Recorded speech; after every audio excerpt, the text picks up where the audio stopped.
Let's dive right into this explainer. Today, we're taking a highly unusual corporate transition, a tech company called Pixelworks, ticker PXLW, currently trading right around the $6.40 mark, and we're subjecting it to the ultimate stress test. We're going to put our expert investment analyst hats on and run this stock through a gauntlet of legendary investing frameworks. We're talking Warren Buffett, Peter Lynch, Benjamin Graham alongside some modern discounted cash flow modeling.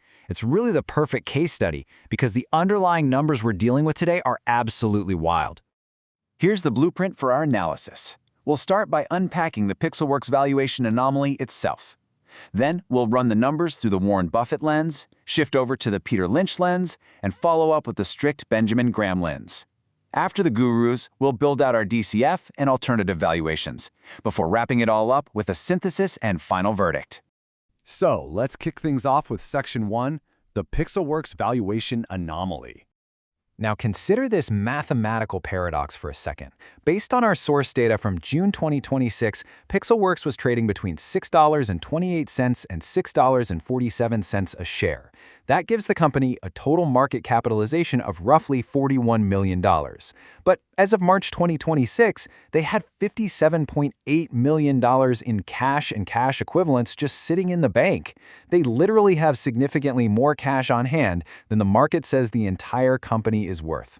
Think about what that actually means. It translates to a negative enterprise value of negative $16.8 million.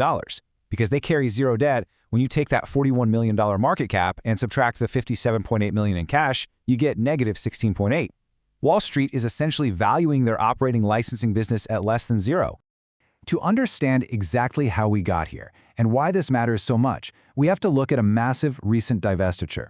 In early 2026, Pixelworks completed a total corporate reorganization. They sold off their hardware-heavy Shanghai semiconductor unit for $51 million. In doing that, they eliminated over $28 million in liabilities, emerged completely debt-free, and transitioned into an asset-light company focused purely on licensing their TrueCut Motion visual IP. Which brings us to Section 2, the Warren Buffett lens. Let's see how the Oracle of Omaha would view this. So, evaluating his criteria, Buffett loves a clean balance sheet and honest, rational management. Pixelworks passes the debt test with flying colors, absolutely zero debt. And their shift to cancel dilutive stock issuances, instead authorizing a new $5 million stock repurchase program, is exactly the kind of shareholder-friendly, rational move he looks for. However, Buffett also demands consistent earnings, a wide economic moat, and a high return on equity. The TrueCut Motion IP gives them a narrow moat at best, and they fail the earnings and ROE tests entirely. They have a history of losses, and analysts forecast a negative return on equity of 12.59%. If we try to calculate Buffett's favorite metric, owner earnings, we basically hit a brick wall. Because they just sold off their primary revenue engine, we have to look solely at continuing operations, which posted a $4.5 million net loss in Q1.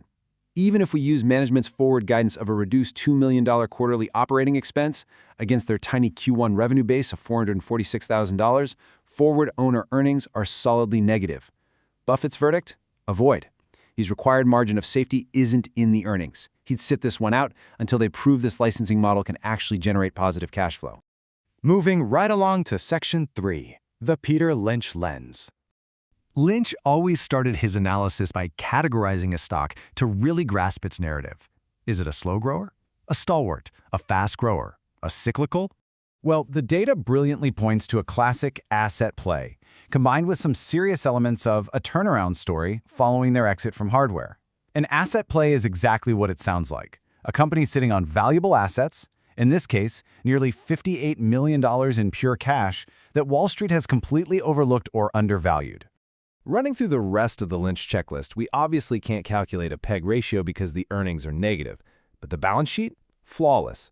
Lynch also loved companies with insider buying, and Pixelworks essentially acting as its own insider by authorizing a $5 million corporate buyback is a huge green flag. Add in some moderate institutional and whale activity, and Lynch's verdict here would likely be a speculative buy. As an asset play, he'd be betting that the massive cash pile eventually forces that anemic $41 million market cap upward. Now for Section 4, the Benjamin Graham lens. Time to get rigidly quantitative. Let's test this against Graham's famous defensive investor checklist. It passes the strong financial condition test beautifully, and it has a moderate price-to-book ratio, trading at roughly 0.7 times its book value. But it fails pretty much everything else. At just $41 million, it fails the adequate size test. It's a microcap, which Graham generally avoided. It has zero dividend record and absolutely no earnings stability. Now here is where Graham's intrinsic value formula gets really tricky, and frankly dangerous if you aren't paying close attention. His formula is the square root of 22.5 times earnings per share times book value per share.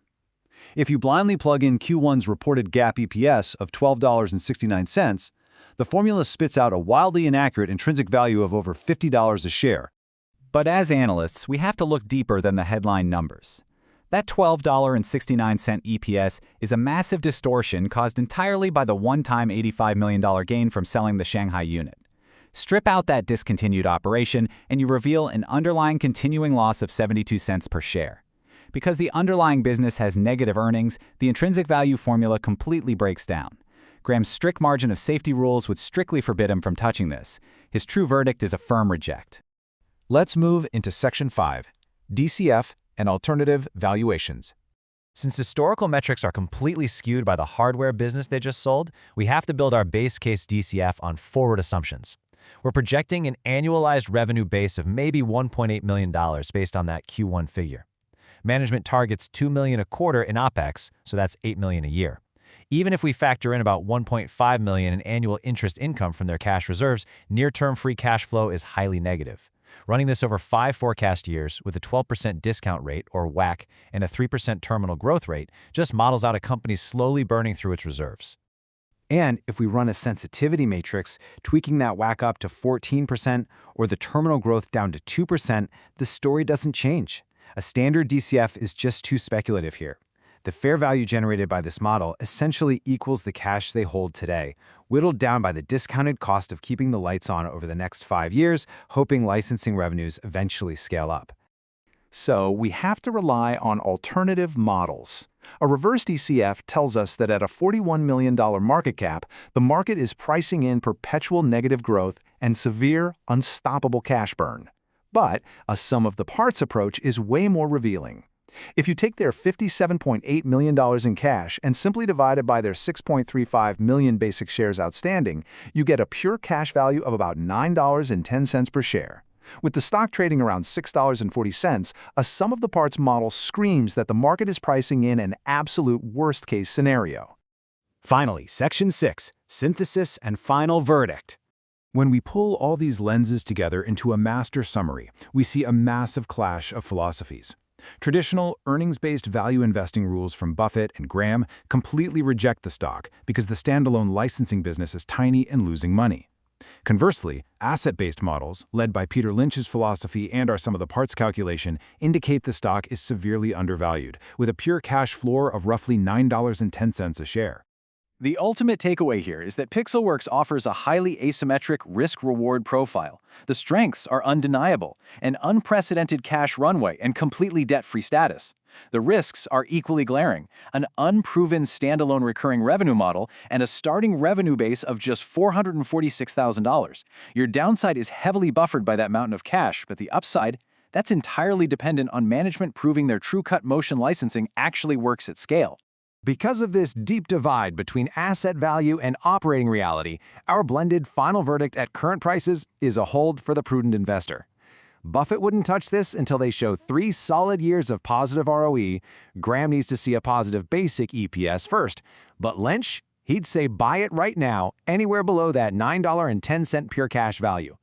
Which leaves us with a truly provocative final question. Will management's new $5 million stock buyback be the exact catalyst needed to finally close this gap and correct this bizarre negative enterprise value? I guess we'll just have to watch the execution and find out.